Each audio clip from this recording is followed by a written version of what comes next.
NHK's diligent team of sumo journalists presented us with some useful information and analysis today. Here's a summary of what they told us on Osaka Day 1.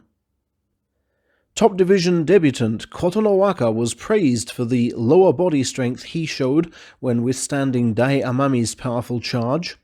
A firm inside right was enough to give him the win. He said that while many will inevitably compare him to his Sekiwake father and Yokozuna grandfather, he will forge his own identity. Azumaryu's poor encroachment was given as the reason for defeat against Chiyomaru. His vain attempt to grab the belt was met with a determined pushing attack from the rotund Kokonoe man. Nishikigi still leaves his armpits wide open for attack, judging by the ease with which Tsurugisho got the inside grip on him today. Tsurugisho's thick taping is for his famously troublesome hips, which prevented him from training properly. They hurt so much, he simply has to attack fast and finish quickly. Aoyama began celebrating his 50th tournament in the top division with a firm left arm block and push-out of fellow giant Kaisei in a match bemoaned for its lack of zip.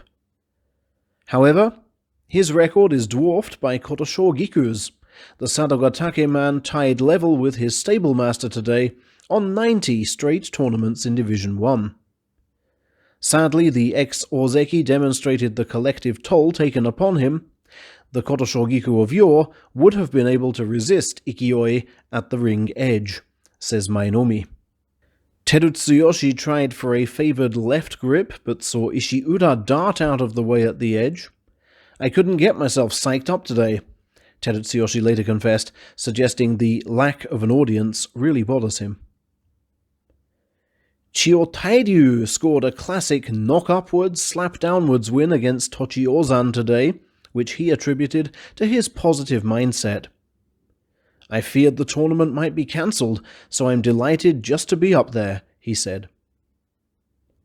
Veteran Sadanoumi was deprived of his chance to face Tochinoshin pre-tournament due to the cancellation of the joint Sakaigawa Kasugano Stables practice, but knew perfectly well what not to let the Georgian ex-Ozeki do. When he secured his inside right at the end, I was like, that's bad, Sadanoumi reflected. But luckily his all-round movement had already secured a winning position. He did well to nullify the Georgian's right at the tachiai. Takano Sho was praised for his low tachiai and well-directed pushing against Kiribayama, as he achieved his aim of keeping the dangerous Mongolian far away from his belt. Kagayaki, tipped as a dark horse for the title by the man he used to serve, Nishiiwa Oyakata, demonstrated his improved movement again by going forwards the moment he cut inside. He took more time over that before. He also showed good balance to brush off Takada Fuji's left parry. Myogiryu was unable to gain revenge for retired stablemate Goedo against the man who defeated the Ozeki in his last ever match, Onosho. The younger man from Aomori was praised for his Enho-style throw and release with the left, and showed plenty of attacking capabilities. Ryuden made sure to pin back Abi's elbow to blunt the double-handed tachi-ai.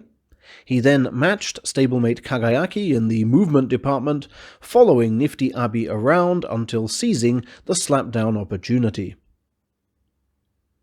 Pundit Mainomi said he hated opponents who watched his movements carefully and expertly cornered him. Those words sadly proved prescient for fellow lightweight Enho's first match with Mitakeumi.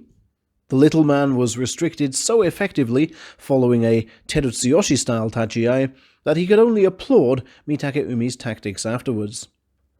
Bizarrely, despite being present for Chairman Hakaku's speech, Enho claimed to lack motivation today as it was difficult to see what I was even fighting for. Hakuho may have a word with him. Hokuto Fuji appears to have hurt his right thumb in recent practice. Was that the reason his tachi-ai lacked the venom to dislodge Yutakayama today? A fiery thrusting attack from Yutakayama brought him victory in his first match at the top of the division for 18 months. Hokuto Fuji tried to deflect attention from injury fears with claims that he misread Yutakayama's tactics.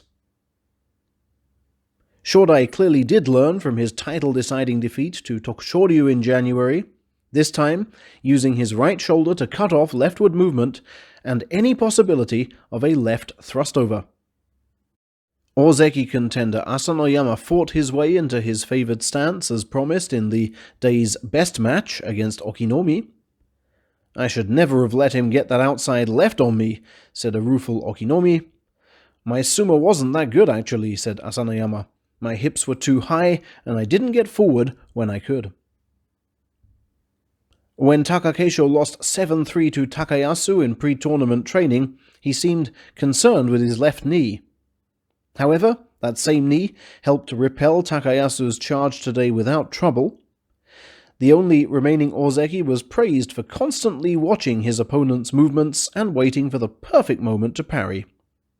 He then passed the empty water ladle to best friend Daieisho, who took on Kakuryu for the first time since gaining a first gold star against him last September.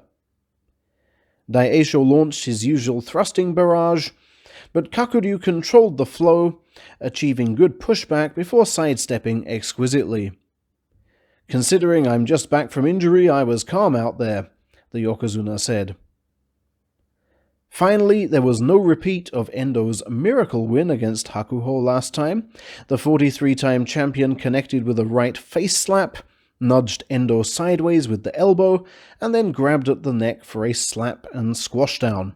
Excellent tactics, awful to watch. "That's day one out of the way," said a stern-faced Hakuho afterwards. "Mainumi has doubts about his overall condition based on his mediocre training opponents. Those doubts Hakuho will seek to erase against Daieisho tomorrow."